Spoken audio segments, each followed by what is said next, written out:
Hey, welcome back everyone. It is now October 29th of 2021, and ever since the very end of The Mandalorian Season 2 and The Bad Batch, a lot of fans have truly been looking forward to what's to come by Dave Filoni and Jon Favreau for the future of the Star Wars universe by Disney and Lucasfilm, and exactly what Disney CEO Bob Chapek has in store for what's to be unveiled at Star Wars Celebration next year.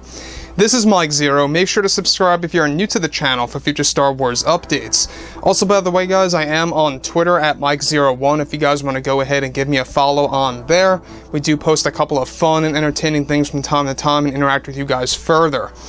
So, we're in a very interesting position right now for Star Wars, given that a lot of things are happening at the same exact time. We have multiple TV shows in either early production or in pre-production, or even in principal photography right now. You know, Star Wars Ahsoka, Star Wars Kenobi, The Mandalorian Season 3, all being worked on at the same exact time, and more shows to be worked on in just the next couple of months. So we have Jon and Dave doing everything that they can to really turn things around for the fandom. Now, when it all dwindles down to what the Star Wars lore is going to consist of, we're going to be learning more about that. Not just at Star Wars Celebration, but also at, of course, you know, Disney Plus Day. We have a lot coming our way. We have this constant flow of things to look forward to when it comes to Star Wars. You know, in November we have Disney Plus Day. On, of course, December 29th is the launch date of the Book of Boba Fett series. That's going to roll into January/February.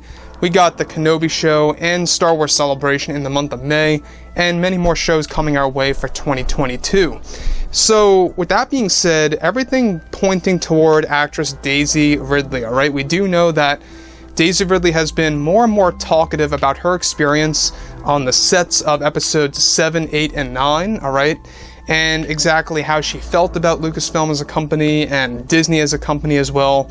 She's been more, I guess you could say, forward about her experience of who she worked with, of Kathleen Kennedy, of Lucasfilm as a company, and exactly how it all worked out.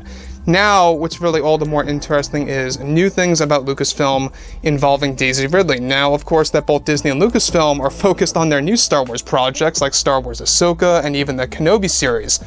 Both Jon Favreau and Dave Filoni have been working on new shows that will be announced at Star Wars Celebration as well. Now, currently, Lucasfilm's plan is to transform and rebuild Star Wars from the ground up by giving it a more respectful approach to the fandom. However, in a recent interview with actress Daisy Ridley, she went on to discuss new truths about Lucasfilm as a company during her time on working on the sequel trilogy movies. At one point in time, Daisy went on to state that it was very hard many times while working on the sets of episodes 7, 8, and 9. Many of those affiliated with Lucasfilm were always overly demanding and quite frankly rude at times on the set, getting very annoyed and angry with having to do multiple takes as we were getting closer to the third act. Now, this happened with every film that was just so aggravating to me as an actress, Daisy says. I felt as if I was always being rushed, you know, trying to get the job done as fast as possible. And I guess that's why at times when I watch myself in these movies, I seem a bit sloppy in the scenes. Ridley continued to reveal that Kathleen Kennedy was also difficult to work with. At one moment she can be very kind and personal, and then really switch to a totally different person where it feels like she's the worst boss you ever had.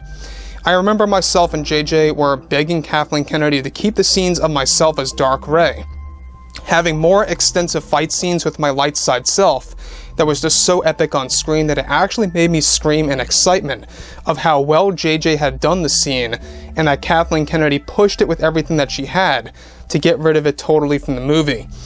It was actually quite heartbreaking to have rehearsed for weeks only for the scene to be deleted.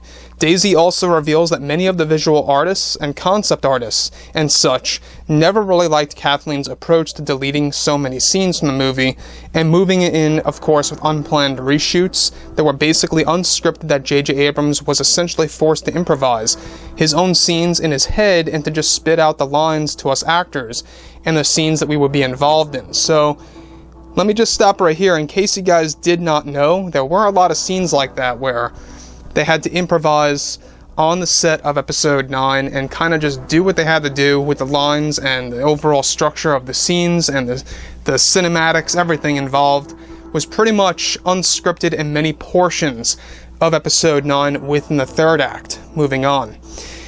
However, she says, but it was just at its worst with episode 9. I have never seen such a production with unplanned reshoots and deleted scenes like that before in my life. It's backbreaking work training for these roles, and it's devastating when you get an unusually high number of scenes thrown in the trash. She goes on to say that I will say this, however, that I had fun with John and Oscar, but the creators of Lucasfilm were extremely hard and difficult to work with, and I did not expect this to the least. So, here's the thing about Daisy Ridley, alright? We already know that she's been more and more talkative about her concerns with Star Wars as a whole when it came to episodes 7, 8, and 9. You know, she's talked about this more lately, being more outspoken, and there's a reason behind that. She's not heavily involved with Star Wars anymore.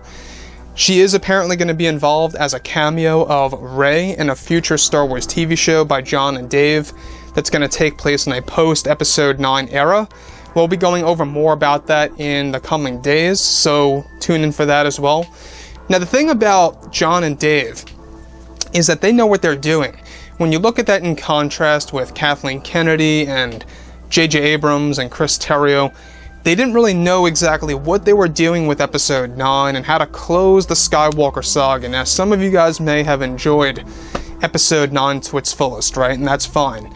But what Daisy Ridley is saying here, alright, she's unveiling more about Lucasfilm, of how many of those affiliated at Lucasfilm, we're talking about many of the creators or the people that worked over there, were very rude at times, very demanding, very pushy, if you will, kind of making the actors go beyond their limits, and I mean beyond their limits in a sense where kind of tired themselves out.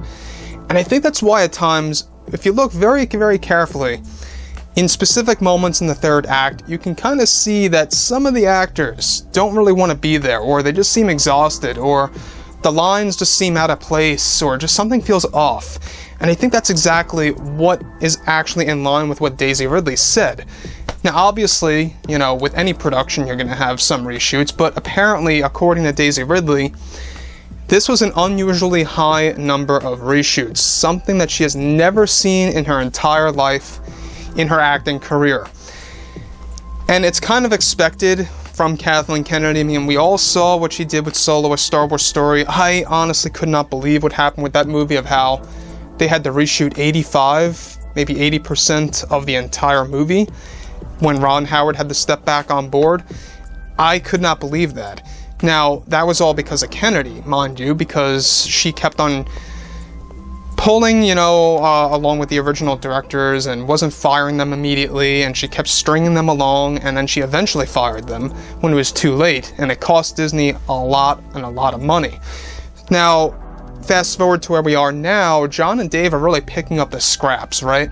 They're really trying to do everything that they can to make the Mandoverse successful and to kind of go beyond the Mandoverse. You know, the Mandoverse is basically this foundation to this new universe, basically. It's not the entirety of this new universe approach, but it's the foundation of it all.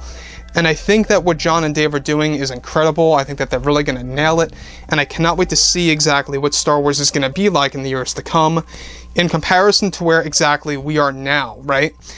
So, anyways, guys, you know, drop a comment below. Let me know what you think about all of this in the comments, and if you guys did enjoy the content for today, do make sure to drop a thumbs up on this video to support the channel. I thank you all so very much for the kind support, and I'll catch you guys next time.